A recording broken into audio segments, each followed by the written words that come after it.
Comment une société a-t-elle réussi à bâtir des cités florissantes dans l'un des environnements les plus ardus de la planète? Afin de saisir l'ampleur des Anasazi, nous devons d'abord visualiser l'univers dans lequel ils ont existé. À cette époque, tout comme aujourd'hui, les quatre coins, qui représentent la jonction des États actuels du Colorado, de l'Utah, de l'Arizona et du Nouveau-Mexique, étaient une région caractérisée par ses extrêmes sévères. Dans ce contexte apparemment désolé, où la survie aurait dû être un combat de tous les jours, les Anasazi n'ont pas seulement réussi à survivre, ils ont prospéré. C'était en 1888, durant l'hiver, qu'un cow-boy du Colorado nommé Richard Wetherill a suivi les empreintes d'un bétail perdu jusqu'au canyon recouvert de neige de Mesa Verde. Ce qu'il découvrit en ce jour froid n'était pas de simples vaches perdues, mais une ouverture vers le passé que nul n'avait cru envisageable. Wetherill, en se frayant un chemin à travers la neige et les rochers, a découvert quelque chose d'incroyable, une cité entière, érigée directement sur la falaise, composée de tours hautes de plusieurs niveaux, de centaines de pièces et de structures rituelles remarquablement conservées. On aurait dit que le temps s'est figé des siècles auparavant, figeant dans la roche l'existence d'une civilisation disparue. Il était compréhensible que Wetherill ressente cette émotion. À une période où le Far West était perçu comme une terre indomptée, peuplée uniquement de tribus itinérantes, cette trouvaille mettait en lumière l'existence d'une société complexe et raffinée qui avait prospéré dans ces déserts pendant des siècles. Cependant, sans s'en rendre compte, Wetherill avait réalisé bien plus qu'une simple découverte archéologique. Il avait démontré que les civilisations sophistiquées n'étaient pas exclusivement l'apanage de l'ancien monde. En effet, il a prouvé que l'Amérique du Nord avait abrité des ingénieurs, des astronomes et des architectes dont les compétences pouvaient rivaliser avec celles de n'importe quelle culture ancienne reconnue. La découverte de Wetherill attira rapidement des chercheurs, des archéologues et des aventuriers de trésors à travers toute la nation. Durant les décennies qui ont suivi, des groupes de chercheurs ont entrepris de dresser avec soin la carte de leur découverte, non pas une simple ville, mais un ensemble entier d'établissements s'étalant sur des milliers de kilomètres carrés. Ils avaient trouvé les vestiges des Anasazi, même s'ils n'en étaient pas conscients à ce moment-là. Ce terme, qui se traduit par « anciens ennemis » en navajo, aurait été adopté par les archéologues, sans envisager la polémique que cela susciterait plusieurs décennies plus tard parmi les descendants de ces communautés. Ce qui étonnait le plus les premiers chercheurs, ce n'était pas uniquement la taille des établissements, mais également leur raffinement. Il ne s'agissait pas de simples constructions aléatoires de huttes primitives, mais de cités organisées dotées de systèmes d'évacuation des eaux, d'observatoires astronomiques et d'une architecture qui mettait habilement en valeur les caractéristiques naturelles du paysage. Les pièces étaient agencées pour optimiser l'ensoleillement en hiver et réduire la surchauffe estivale, témoignant d'une maîtrise poussée des concepts de construction qui ne seraient réinventés dans l'architecture occidentale qu'au XXe siècle. Cependant, ce qui était probablement le plus déroutant, c'était l'énigme qui entourait ceux qui l'ont conçu. Les artefacts découverts dans les décombres, des pots de céramique joliment ornés, des tissus en coton, des instruments en pierre lustrée et des ornements en turquoise, semblaient disposés comme si leurs propriétaires avaient quitté les lieux le jour précédent. Toutefois, des études ultérieures ont démontré que ces lieux ont été délaissés soudainement au XIIIe siècle, ce qui remonte à plus de 700 ans. Que s'était-il produit avec cette civilisation évoluée? Pourquoi avait-il laissé tomber des cités qui avaient nécessité des générations pour être édifiées? Ces interrogations font des Anasazi l'un des mystères archéologiques les plus captivants d'Amérique du Nord. Comment une société a-t-elle réussi à bâtir des cités florissantes dans l'un des environnements les plus ardus de la planète? Afin de saisir l'ampleur des Anasazi, nous devons d'abord visualiser l'univers dans lequel ils ont existé. À cette époque, tout comme aujourd'hui, les quatre coins, qui représente la jonction des États actuels du Colorado, de l'Utah, de l'Arizona et du Nouveau-Mexique, était une région caractérisée par ses extrêmes sévères. Des étés torrides où les températures franchissent la barre des 40 degrés. Des hivers rigoureux ponctués de périodes de neige pouvant s'étendre sur plusieurs mois. Et des précipitations si sporadiques que les cours d'eau demeurent asséchés pendant une grande partie de l'année. Dans ce contexte apparemment désolé, où la survie aurait dû être un combat de tous les jours, les Anasazi n'ont pas seulement réussi à survivre, ils ont prospéré. Son récit a débuté humblement, aux alentours de l'an 100 après J.C., lorsque de petits groupes de collecteurs et de chasseurs ont commencé à se loger dans des cavités naturelles et des abris en pierre. Ces premiers résidents, appelés basketmakers, en raison de leur remarquable expertise dans la fabrication de paniers, manifestaient déjà les signes de l'innovation qui marquerait leurs descendants. Ils ont mis au point des méthodes de conservation leur permettant de garder les aliments durant les hivers prolongés et ont débuté l'expérimentation de la culture du maïs, une plante qui allait révolutionner entièrement leur société. L'initiation à l'agriculture a signalé le commencement d'une révolution culturelle qui se propagerait sur les 1000 années subséquentes. Ce n'était pas juste une question de semer des graines et d'attendre la pluie dans un environnement aussi sec, cela aurait signifié une sentence de mort. Les Anasazi ont mis en place un système d'agriculture si avancé qu'il leur a autorisé à sustenter des communautés comptant des dizaines de milliers d'individus dans des régions où il serait actuellement compliqué de maintenir quelques familles. Ils ont édifié des terrasses sur les versants des canyons pour éviter l'érosion. Ils ont creusé des canaux d'irrigation afin de diriger chaque goutte d'eau de pluie vers leur culture. Et ils ont conçu des barrages pour emmagasiner cette ressource vitale durant les périodes de sécheresse. Cependant, sa compétence dans le désert dépassait largement le domaine de l'agriculture. Les Anasazi ont acquis une maîtrise inédite en ingénierie hydraulique sur le continent américain. Dans le canyon de Chaco, un système de gestion des crues a été mis en place, comportant des barrages, des canaux de contournement et des réservoirs capables de contenir jusqu'à 500 000 litres d'eau. Ils ont élaboré des méthodes de construction s'appuyant uniquement sur des matériaux locaux, tels que le grès, l'argile et le bois. Ces techniques ont permis d'obtenir des structures si pérennes qu'un grand nombre d'entre elles demeurent debout après plus de 1000 ans. Ces architectes maîtrisaient les principes de l'ingénierie comme l'expansion thermique, la distribution du poids et la résistance au séisme, des compétences qu'ils ont mises en œuvre pour concevoir des édifices de 5 étages à une époque précédant l'usage d'instruments métalliques. Ce qui était le plus frappant, c'était de constater comment ils avaient réussi à établir une société florissante et sophistiquée dans un environnement qui aurait défait des civilisations moins aptes.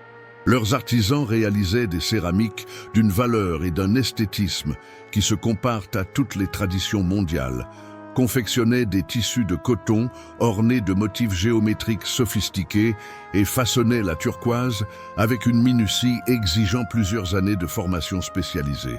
Cette spécialisation artisanale indique une société qui a transcendu les exigences fondamentales de survie et qui a su dégager le temps et les moyens requis pour se consacrer aux arts, aux sciences et peut-être même aux spéculations philosophiques sur sa position dans l'univers. Les Anasazi n'étaient pas seulement des habitants du désert, mais en étaient les souverains incontestés.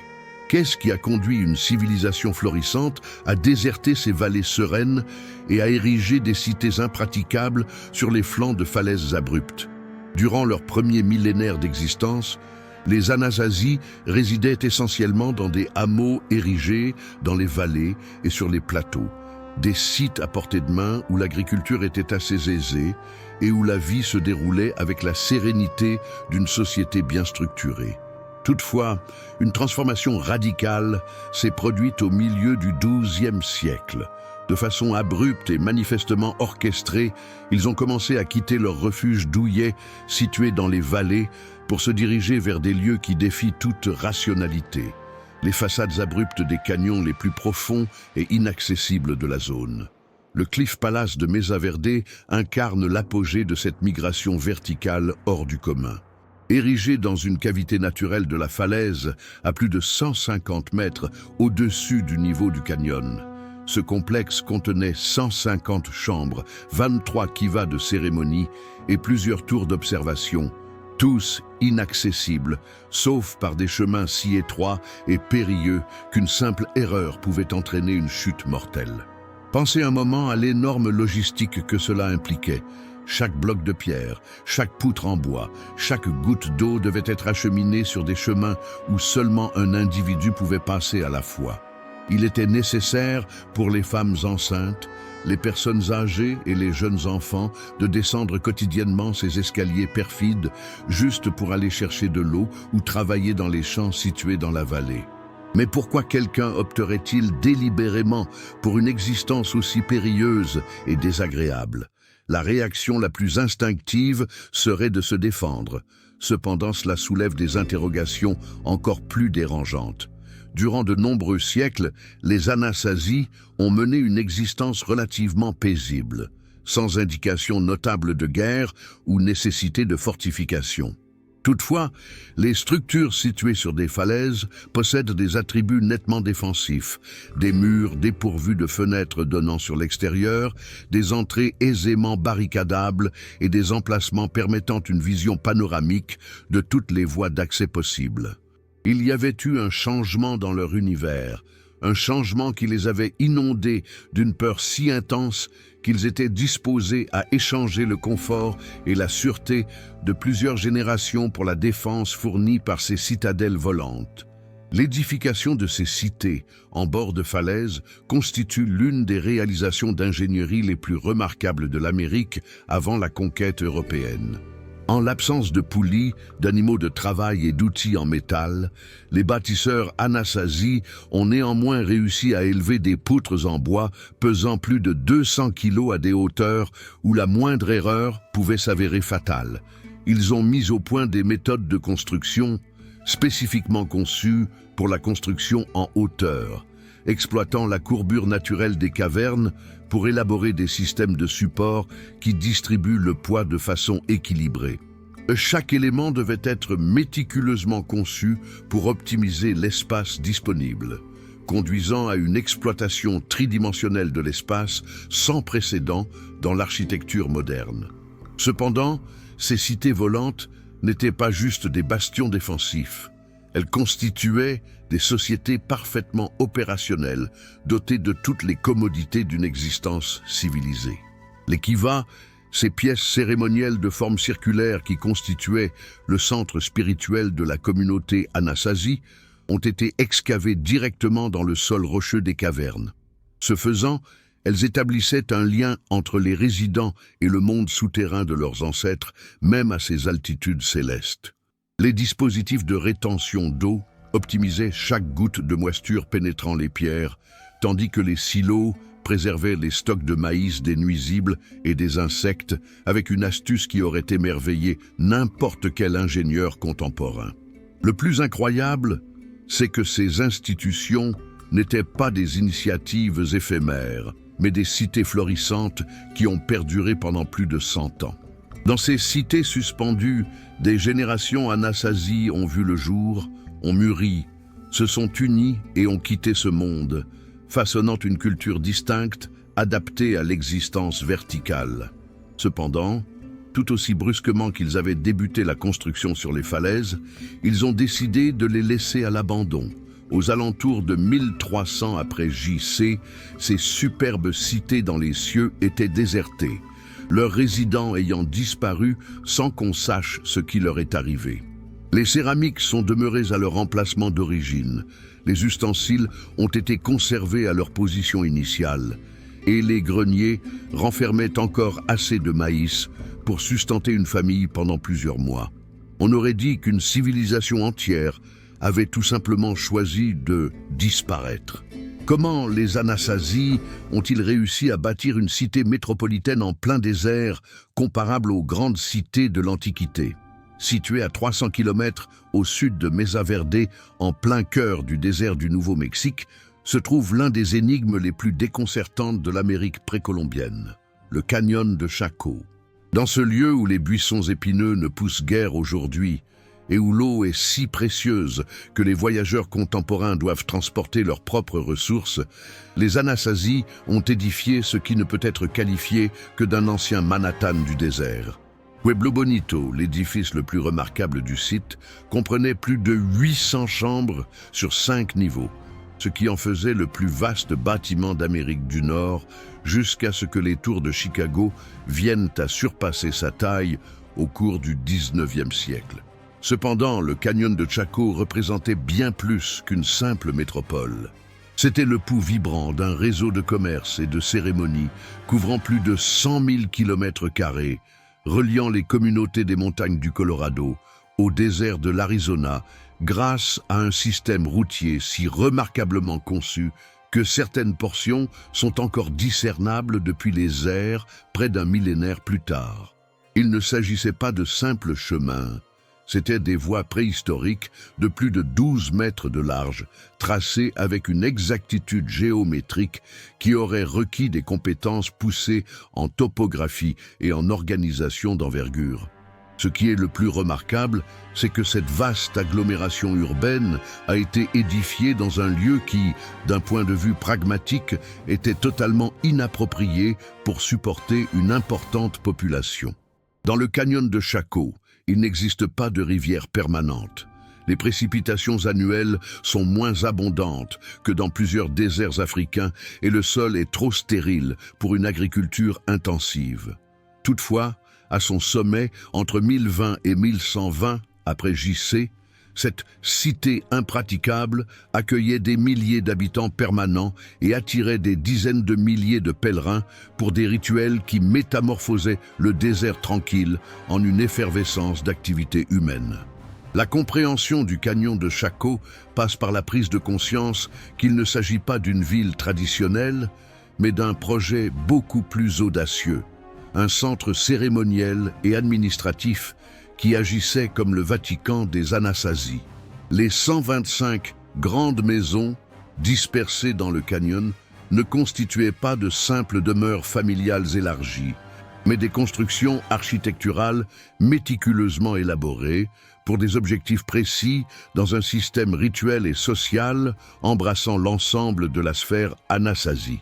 Chaque édifice était positionné astronomiquement avec une exactitude qui faisait concurrence aux observatoires médiévaux européens, et bon nombre d'entre eux incorporaient des éléments architecturaux, tels que des fenêtres qui capturaient le lever du soleil à des dates précises, démontrant que leurs bâtisseurs détenaient un savoir astronomique extrêmement élaboré. Ce qui pourrait le plus étonner concernant Chaco Canyon, c'est sa capacité à rassembler des ressources humaines et matérielles à une échelle inégalée dans l'Amérique de la préhistoire. Selon les archéologues, la construction de Pueblo Bonito a requis approximativement 200 000 poutres de bois qui n'ont pas été produites sur place. Les forêts les plus proches se trouvaient à plus de 80 km, sur un terrain montagneux qui aurait rendu le transport particulièrement ardu. Toutefois, des études minutieuses ont démontré que plusieurs de ces poutres provenaient de forêts spécifiques situées dans les monts Chusca et San Juan. Elles ont ensuite été acheminées à travers le désert par des groupes d'ouvriers qui ont porté des troncs pesant jusqu'à 200 kg sur des chemins traversant canyons et plateaux rocheux. Cette prouesse logistique indique une structure sociale en mesure de coordonner le travail de milliers de personnes sur plusieurs décennies, un degré d'organisation et de direction centralisée qui remet en cause toutes nos idées préconçues concernant les sociétés primitives du continent américain. Comment les Anasazi ont-ils acquis une telle précision astronomique, leur permettant de prévoir des éclipses et de documenter des explosions d'étoiles sans recourir à des télescopes ni à des outils en métal? Au sommet du Fajadabout, une structure géologique qui se dresse tel un édifice pyramidal au-dessus du canyon de Chaco, réside l'un des dispositifs scientifiques les plus raffinés jamais conçus par l'homme. 3 plaques de grès, apparemment placées aléatoirement par la nature, génèrent des fissures lumineuses qui, lors du solstice d'été, dessinent une épée éclatante, se faufilant avec une exactitude millimétrique au cœur d'une spirale gravée dans la pierre.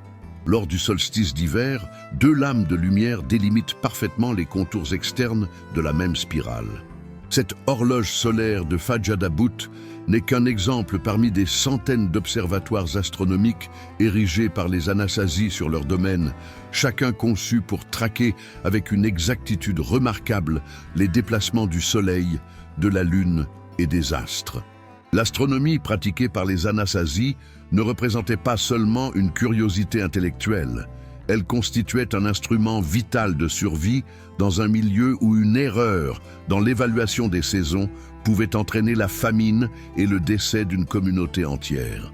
Leur planification agricole était d'une telle précision qu'elle aurait émerveillé les mathématiciens mayas, leur permettant d'optimiser chaque goutte de pluie et chaque jour de croissance durant leur courte saison de culture. Cependant, leur astronomie dépassait largement les exigences pratiques de l'agriculture, explorant des domaines qui ne peuvent être qualifiés que de sciences pures. En l'an 1054 de notre ère, une supernova a éclaté dans la constellation du Taureau avec une luminosité si intense qu'elle a pu être aperçue en plein jour pendant plusieurs semaines. Cet événement a été documenté par des astronomes chinois et arabes à travers le monde. Dans le canyon de Chaco, un artiste Anasazi a gravé cet événement cosmique sur une paroi rocheuse à travers un pétroglyphe illustrant une étoile éclatante près d'un croissant de lune. Cette représentation si précise a permis aux astronomes contemporains d'utiliser cette image sur pierre pour déterminer la date exacte de l'explosion. Le fait que les Anasazi aient jugé cet événement suffisamment important pour l'inscrire de façon permanente indique une culture qui observait non seulement le ciel, mais en saisissait aussi profondément le sens. Les édifices de Chaco Canyon agissaient comme d'immenses outils astronomiques, dotés de fenêtres, portes et murs, orientés pour saisir la lumière solaire à des moments précis de l'année. À Casa Rinconada, la vaste kiva qui domine le versant sud du canyon, une ouverture spécifiquement aménagée, permet aux premiers rayons de soleil du solstice d'été d'atteindre une niche particulière sur le mur adverse, générant ainsi un chronomètre en pierre qui signalait l'instant le plus sacré de l'année agricole des Anasazi. Cependant, ces événements n'étaient pas fortuits. Chaque configuration astronomique nécessitait des calculs compliqués et une expertise géométrique qui prouve que les Anasazi avaient élaboré une tradition scientifique raffinée, diffusée de génération en génération sur une longue période. Ce qui est le plus incroyable, c'est qu'ils ont réalisé tout cela sans mettre au point un système formel d'écriture mathématique. Ils ont su maintenir la précision de leur calendrier sur des siècles, grâce à une tradition orale si précise que leurs connaissances astronomiques ont pu être préservées et transmises avec exactitude. Cela indique non seulement une exceptionnelle mémoire culturelle, mais également un système éducatif apte à former des experts scientifiques dotés d'un niveau de savoir qui aurait été respecté dans n'importe quelle université européenne du Moyen Âge. Les Anasazi n'étaient pas de simples observateurs sporadiques du ciel nocturne. Ils étaient de véritables astronomes dont l'héritage scientifique continue d'inspirer les traditions astronomiques des populations du sud-ouest américain à ce jour, prouvant que la science et la rigueur mathématique ne sont pas exclusivement réservées aux civilisations alphabétisées. Quels éléments inquiétants les archéologues ont-ils dénichés, suggérant que la paisible civilisation des Anasazi dissimulait des mystères plus sombres que ce que nous aurions pu imaginer? Durant de nombreuses années, les archéologues ont dépeint les Anasazi comme le modèle idéal d'une société paisible et égalitaire, des agriculteurs réfléchis qui cohabitaient en harmonie tant avec la nature qu'entre eux. Cependant, au fil des dernières décennies, des recherches plus approfondies ont déterré des indices qui ont mis à mal cette vision idyllique jusqu'à ses bases. Des archéologues ont fait une découverte majeure à Cowboy Wash, près de Dolores, Colorado. Les vestiges d'au moins 24 personnes qui semblent avoir été victimes d'un véritable massacre rituel. Les corps présentent des marques de démembrement, Des os brisés pour en retirer la moelle et des crânes fracassés avec une brutalité suggérant quelque chose de bien plus troublant qu'un simple affrontement. Les premières indications de cannibalisme parmi les Anasazi étaient tellement controversées que plusieurs archéologues ont d'abord rejeté leur validité. Comment une civilisation capable de produire un art aussi magnifique et une architecture aussi raffinée pouvait-elle avoir recours à des coutumes que nous percevons comme étant caractéristiques des sociétés primitives? Cependant, les preuves scientifiques étaient indéniables. Risty Turner, bioarchéologue, a analysé plus de 16 000 ossements issus de sites Anasazi et a détecté des motifs de sectionnement, de rupture et de manipulation qui étaient semblables à ceux observés sur les os d'animaux mangés. Plus impressionnante encore, l'étude chimique des poteries a démontré la présence d'hémoglobine humaine, attestant que du sang humain avait été cuit dans ces contenants. Cependant, la preuve peut-être la plus troublante a été obtenue d'une découverte réalisée en 1997 sur le lieu de Sacred Ridge. Richard Marlar, de l'Université du Colorado, a examiné des coprolites, des matières fécales fossilisées, dénichées à proximité d'établissements Anasazi. Il a mis au jour une découverte qui a provoqué un véritable choc dans le milieu scientifique. Ces derniers renfermaient des protéines musculaires humaines. Non seulement cela confirmait l'existence de cannibalisme, mais apportait aussi des preuves tangibles que de la chair humaine avait été ingérée et digérée.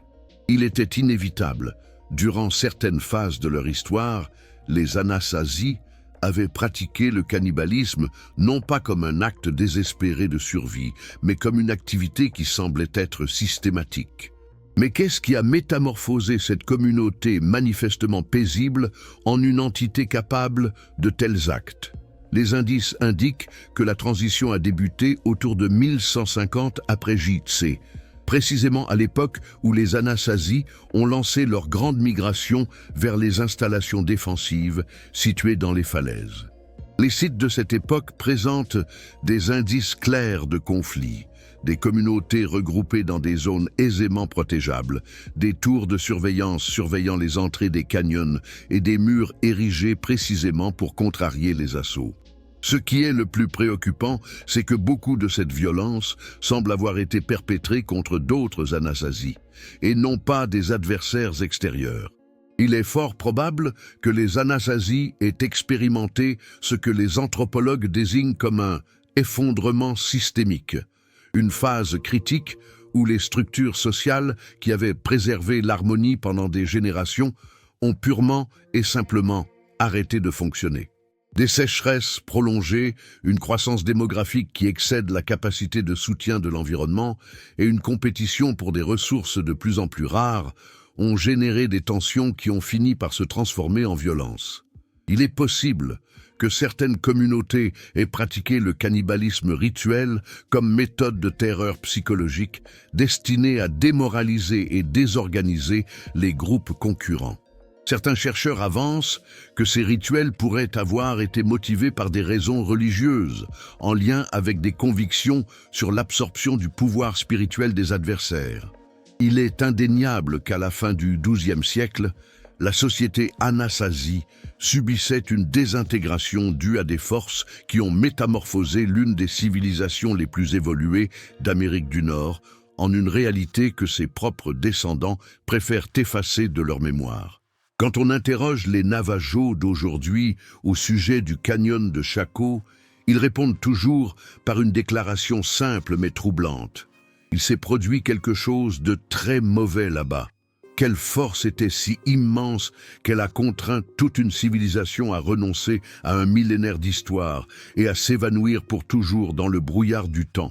L'année 1276 de notre ère signe le commencement de ce que les chercheurs ont désigné comme la Grande Sécheresse. Une durée de 22 ans, caractérisée par des précipitations extrêmement faibles, qui modifierait indéfiniment le panorama social et géographique du sud-ouest des États-Unis. Les annaux de croissance des arbres de cette période tracent un récit d'appauvrissement progressif. Chaque année qui s'écoulait, les cercles de croissance se faisaient plus étroits, reflétant un contexte de plus en plus sec qui finirait par ne plus être viable pour l'agriculture, ayant soutenu les Anasazi durant une période excédant le millénaire. Cependant, cette sécheresse n'a été que l'ultime épreuve pour une civilisation qui vacillait déjà sous le fardeau de difficultés s'étant amassée sur plusieurs décennies. Aux alentours de 1250, la population Anasazi avait sans doute atteint des seuils qui excédaient la capacité de soutien de leur milieu environnant, même lors des années les plus prospères. Des milliers d'individus reposent sur des systèmes d'agriculture conçus pour une population bien plus réduite, et la pression exercée sur les ressources naturelles a provoqué une détérioration environnementale qui accentue les conséquences de chaque période de sécheresse passagère. Les forêts avoisinantes avaient été déboisées pour fournir du bois de construction, supprimant ainsi la végétation qui aurait contribué à la conservation de l'humidité du sol. Les terres cultivées, exploitées de manière intensive durant des centaines d'années, présentaient des indications de salinisation et d'appauvrissement en nutriments. C'était une crise environnementale progressive qui s'installait depuis des générations, imperceptible jusqu'à ce que la grande sécheresse la transforme en désastre. Quand la pluie a cessé de tomber année après année, les barrages et canaux méticuleusement érigés par les Anasazi se sont transformés en des souvenirs taquins d'une époque plus florissante. Initialement prévus pour stocker les surplus en cas de 2 ou 3 années difficiles, les greniers municipaux ont été épuisés et sont restés sans contenu. Les communautés qui avaient vécu en harmonie pendant des siècles ont commencé à se quereller désespérément pour des ressources de plus en plus limitées. Les vestiges archéologiques de cette époque témoignent d'une triste saga de conflits grandissants, des bourgades fortifiées rapidement, des indices d'attaques brutales et des communautés entières qui semblent avoir été contraintes à l'exil par la violence. La réponse première a consisté à se déplacer vers les quelques lieux où la survie demeurait encore possible. Les cités juchées sur les falaises, initialement établies comme postes de défense, se sont transformées en camps de concentration non intentionnels où des habitants désespérés s'accumulaient dans des lieux prévus pour bien moins d'individus. Mesa Verde, qui avait pu héberger confortablement plusieurs milliers d'habitants, était confronté à la nécessité de soutenir soudainement des populations réfugiées pouvant dépasser les 10 000 personnes. Les circonstances sont devenues intolérables. L'excès de population a provoqué une insalubrité. La compétition pour les ressources en eau et en nourriture s'est accentuée. Et les tensions sociales qui couvaient depuis des années ont finalement débouché sur des violences manifestes. Ainsi, tout a pris fin de manière abrupte. De 1280 à 1300 après JC, en l'espace d'une seule génération, les Anasazi se sont tout bonnement évaporés. Ce n'était pas une transition graduelle, ni une mutation culturelle progressive. C'était un abandon à grande échelle, visiblement coordonné, d'un style de vie qui avait caractérisé cette région pendant plus de 1000 ans. Les cités perchées sur les falaises ont été désertées si rapidement que les céramiques sont restées sur les tables, les instruments de travail ont été abandonnés à demi et les greniers étaient suffisamment remplis de maïs pour sustenter des familles entières pendant plusieurs mois. On aurait dit qu'une civilisation entière avait unanimement décidé que son habitat ancestral n'était plus viable et s'était dirigée vers des contrées inexplorées, ne transportant avec elle que ce qu'elle était capable de porter et abandonnant derrière elle un millénaire d'histoire accumulée. Aux alentours de 1300, un silence s'était installé sur les 4 coins, un silence qui allait durer jusqu'à ce que des explorateurs européens redécouvrent ces vestiges plus d'un demi-millénaire plus tard, se questionnant sur le destin des bâtisseurs de ces incroyables structures en pierre. Après avoir quitté leurs cités ancestrales, où se sont dirigés les Anasazi et quelles marques ont-ils laissées concernant leur dernier sort?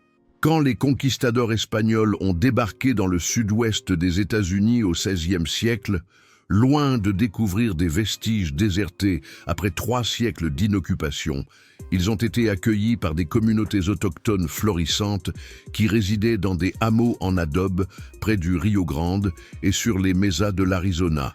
Ces communautés, les Hopis, les Zuni, les Acoma et bien d'autres encore, avaient des coutumes culturelles, des compétences artisanales et une expertise en astronomie qui présentent une étonnante ressemblance avec celle que les archéologues ont reconnue sur les lieux abandonnés de l'Anasazi.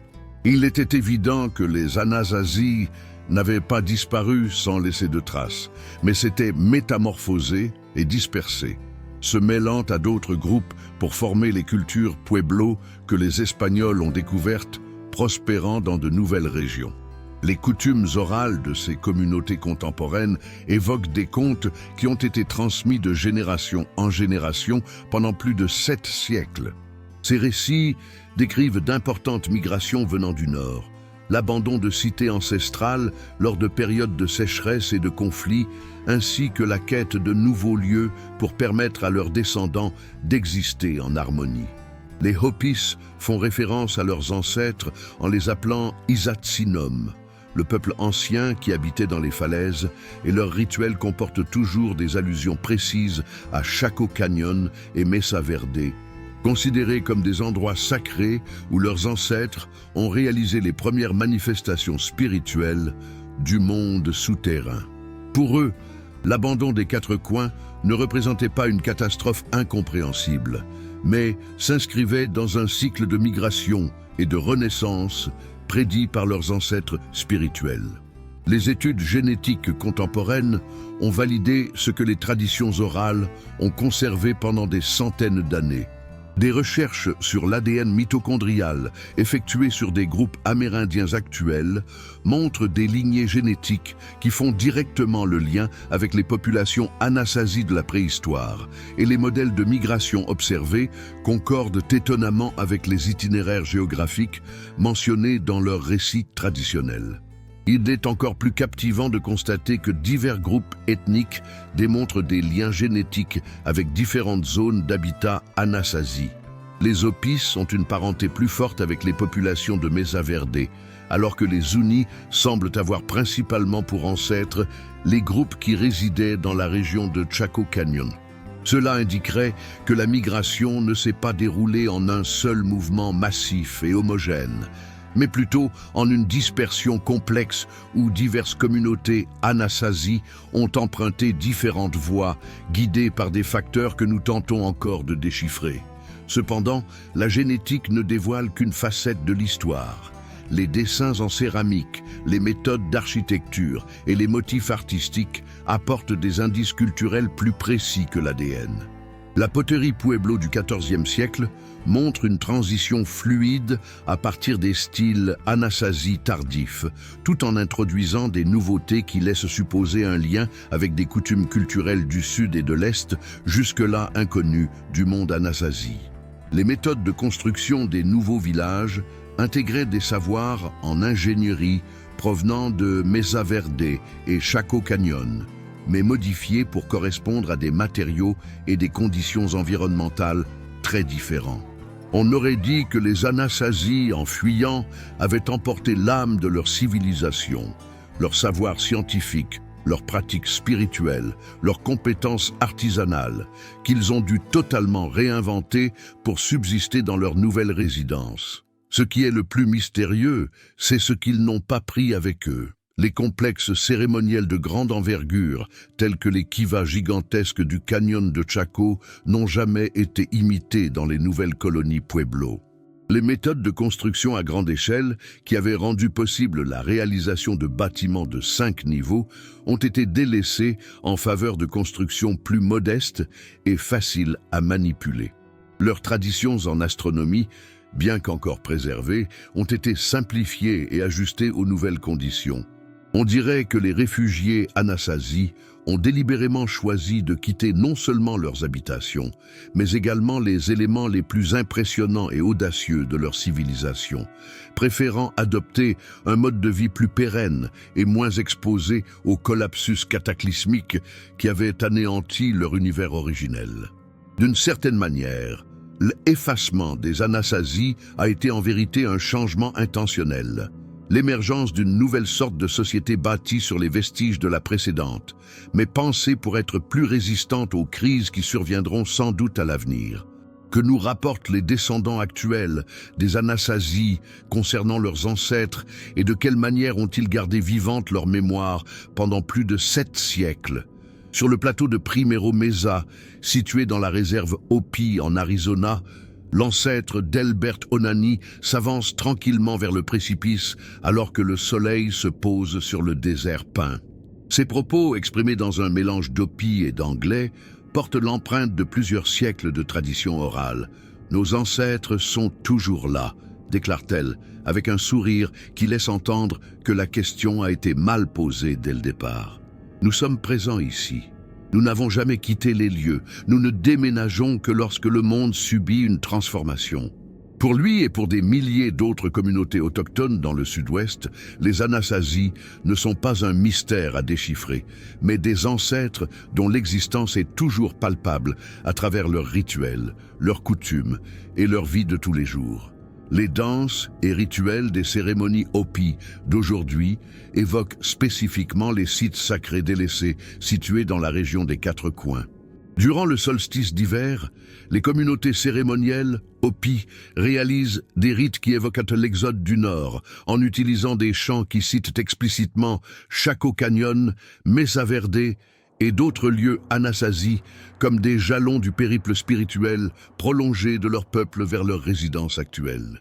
Il ne s'agit pas de reconstitution contemporaine basée sur des études archéologiques, mais plutôt de traditions ininterrompues transmises oralement de génération en génération pendant plus de 20 ans. Ces cérémonies possèdent des détails si précis, incluant des mentions de caractéristiques géographiques spécifiques et d'événements historiques précis, qu'elles ont permis aux archéologues de repérer des lieux Anasazi qui auraient autrement demeuré introuvables. Cependant, la façon dont le peuple perçoit ses ancêtres Anasazi ne s'aligne pas toujours aisément avec les interprétations archéologiques contemporaines. Quand les chercheurs évoquent un effondrement de la civilisation ou un abandon cataclysmique, beaucoup de communautés autochtones préfèrent utiliser les termes de conclure un cycle migratoire et de concrétiser des prophéties ancestrales. D'après leurs traditions orales, leurs ancêtres ont toujours compris que leur présence dans les Quatre Coins n'était que temporaire, une phase d'une succession de migrations sacrées qui les conduirait finalement vers leur domicile prévu. De nombreux groupes considèrent la sécheresse, les conflits et les obstacles que les archéologues attribuent à l'effondrement comme des indices qu'il est désormais temps de continuer leur quête spirituelle vers la prochaine étape de leur existence. Collective. Cette divergence de point de vue s'avère particulièrement marquante quand on aborde le sujet le plus polémique des recherches sur les Anasazi, les indices de violence et de cannibalisme. De nombreux leaders autochtones d'aujourd'hui ressentent un grand inconfort face aux représentations archéologiques dépeignant leurs ancêtres comme des guerriers cannibales. Il y en a qui soutiennent que ces éléments de preuve ont été mal analysés par des chercheurs ne maîtrisant pas les complexités des rituels funéraires et cérémoniels de la préhistoire. Certains admettent que des phases de conflit et d'angoisse ont pu survenir, mais soulignent que ceci ne constitue qu'un court passage dans une histoire bien plus vaste de succès spirituel et culturel. Pour eux, caractériser les Anasazi essentiellement par leurs périodes les plus sombres serait comparable à évaluer toute la civilisation européenne uniquement sur l'Inquisition ou les croisades. Tous les peuples modernes insistent sur la continuité culturelle qui les lie à leurs ancêtres Anasazi dans leur vie actuelle.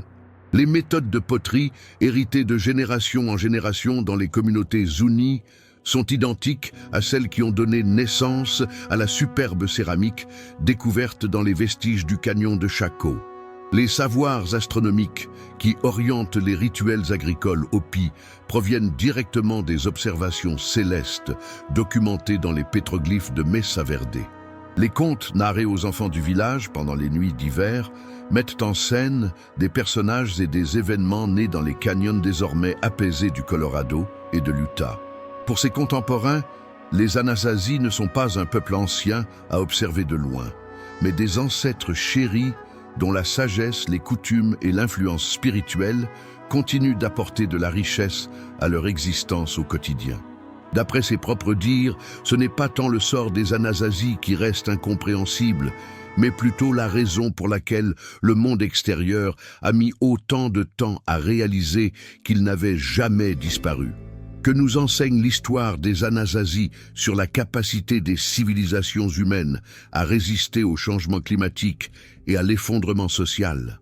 Plus de 7 siècles après la désertion de Mesa Verde et de Chaco Canyon, les vestiges des Anasazi demeurent une source d'attraction pour près de 500 000 visiteurs annuels, des architectes analysant leurs méthodes de construction écologique et des chercheurs tentant de saisir comment les sociétés humaines répondent aux catastrophes environnementales sévères. À une époque où les débats sur l'avenir de notre civilisation sont largement dominés par le changement climatique global et la durabilité environnementale, l'histoire des Anasazi prend une résonance inquiétante et prémonitoire. Ils ont fait face à beaucoup des mêmes difficultés que nous affrontons actuellement, une augmentation de la population qui dépasse la capacité de l'environnement, l'épuisement des ressources naturelles, le réchauffement climatique et la contrainte qui s'ensuit sur les structures sociales qui avaient assuré la stabilité pendant des siècles. Les accomplissements technologiques des Anasazi persistent à stimuler des avancées contemporaines dans le domaine de l'architecture écologique et de la gestion de l'eau. Les constructions de Mesa Verde, conçues pour optimiser le chauffage solaire passif durant l'hiver et éviter la surchauffe estivale, ont inspiré les architectes actuels souhaitant réaliser des édifices éco-responsables sans recourir à la technologie moderne. Des ingénieurs œuvrant dans des zones sèches partout dans le monde, de l'Australie à Israël, ont analysé ces systèmes de collecte et de stockage d'eau. Les pratiques agricoles Anasazi, destinées à optimiser la productivité dans des milieux difficiles, sont de nouveau mises en pratique par les cultivateurs confrontés à une multiplication des sécheresses et à des conditions météorologiques incertaines. Cependant, il est possible que l'enseignement le plus précieux que nous puissions tirer des Anasazi ne soit pas leur savoir-faire technologique, mais plutôt leur aptitude à s'adapter et à se métamorphoser en réponse à des crises existentielles. Quand leurs modes de vie traditionnels ont cessé d'être viables, ils n'ont pas persisté aveuglément à ces pratiques dépassées jusqu'à l'effondrement complet. Plutôt que de rester, ils ont opté pour la décision déchirante mais indispensable d'abandonner tout ce qu'ils connaissaient et de se reconstruire en tant que nouveau peuple sur des terres inexplorées. Cette aptitude à changer radicalement, à renoncer même aux éléments les plus précieux de son identité culturelle lorsque la survie le demandait, symbolise une sorte de sagesse que notre civilisation globalisée pourrait nécessiter d'acquérir dans les prochaines décennies. L'histoire des Anasazi donne également un aperçu complexe du lien entre avancées technologiques et viabilité sociale. Au sommet de leur civilisation, ils ont érigé des monuments remarquables de l'Amérique précolombienne et mis en place des structures sociales qui organisaient les actions de dizaines de milliers d'individus sur d'immenses étendues. Cependant, cette réussite pourrait avoir planté les germes de leur mutation future. Les grandes populations nécessitaient une abondance de ressources, les édifices imposants requéraient des matériaux à acheminer sur des distances croissantes, et les systèmes sociaux sophistiqués ont engendré des dépendances devenues exposées aux risques lorsque les conditions environnementales ont évolué. Son récit implique que même les sociétés les plus avancées et florissantes doivent perpétuellement concilier l'ambition culturelle avec la durabilité environnementale. Une leçon qui trouve un écho fort dans notre monde actuel de métropoles et de réseaux d'approvisionnement mondiaux. Actuellement, quand nous explorons les vestiges paisibles de Pueblo Bonito ou que nous déambulons sur les chemins étroits qui mènent au Cliff Palace, nous ne faisons pas seulement face aux traces d'une culture éteinte. Nous explorons les succès et les défis des individus qui ont dû faire face à de nombreux problèmes fondamentaux caractérisant notre époque. Comment allier développement et durabilité? Comment préserver l'unité sociale face aux tensions environnementales? Et comment ajuster les structures humaines aux évolutions constantes sans sacrifier les principes fondamentaux qui donnent une signification à l'existence? Les Anasazi ne nous procurent pas de solutions simples à ces problématiques, mais leur récit peut nous donner quelque chose d'éventuellement plus précieux. La preuve que les civilisations humaines ont une incroyable aptitude à se transformer et à perdurer, même confrontées à des situations apparemment apocalyptiques. Son héritage dépasse le cadre de simples ruines pittoresques dans le désert. Il témoigne plutôt que l'adaptabilité, la créativité et la ténacité humaine peuvent triompher des crises les plus sévères, à condition d'avoir la clairvoyance pour voir quand il est nécessaire de changer, le courage pour abandonner ce qui n'est plus efficace et la capacité à édifier quelque chose de nouveau sur les débris du passé. Malgré un siècle de fouilles archéologiques, des milliers d'objets découverts et plusieurs décennies de recherches scientifiques, les Anasazi persistent à résister à nos efforts pour les ranger dans des classifications simplistes. Ils n'étaient pas uniquement une société pacifique qui a été vaincue par le changement climatique, ni seulement des guerriers cannibales qui se sont anéantis dans la guerre interne. Ce sont des individus complexes qui, pendant plus d'un millénaire, ont édifié l'une des civilisations les plus raffinées de l'Amérique précolombienne, confrontés aux dilemmes fondamentaux qui ont mis à l'épreuve toutes les sociétés humaines. Comment vivre durablement dans un univers aux ressources restreintes, comment préserver la coopération sociale en période de crise, et comment s'ajuster lorsque les conditions évoluent au point de mettre en péril tout ce qu'ils ont bâti. Son récit nous enseigne que les civilisations ne sont pas des constructions inaltérables inscrites dans la roche, mais plutôt des entités dynamiques nécessitant une évolution constante pour éviter de tomber dans l'obsolescence. Au lieu de disparaître, les Anasazi ont opté pour une transformation radicale, devenant les ancêtres des peuples actuels qui perpétuent leur héritage tout en façonnant de nouveaux futurs. Dans leurs vestiges muets, les coutumes perpétuées par leurs descendants et les enseignements que leur passé apporte à notre époque contemporaine, les Anasazi ont atteint le summum de leur immortalité. Non pas comme un peuple éteint, mais comme une civilisation qui a prouvé que la vraie grandeur humaine ne se mesure pas par la création de choses immuables, mais par l'édification d'héritages qui persistent à inspirer les générations à venir bien au-delà du voyage des bâtisseurs vers le monde des ancêtres.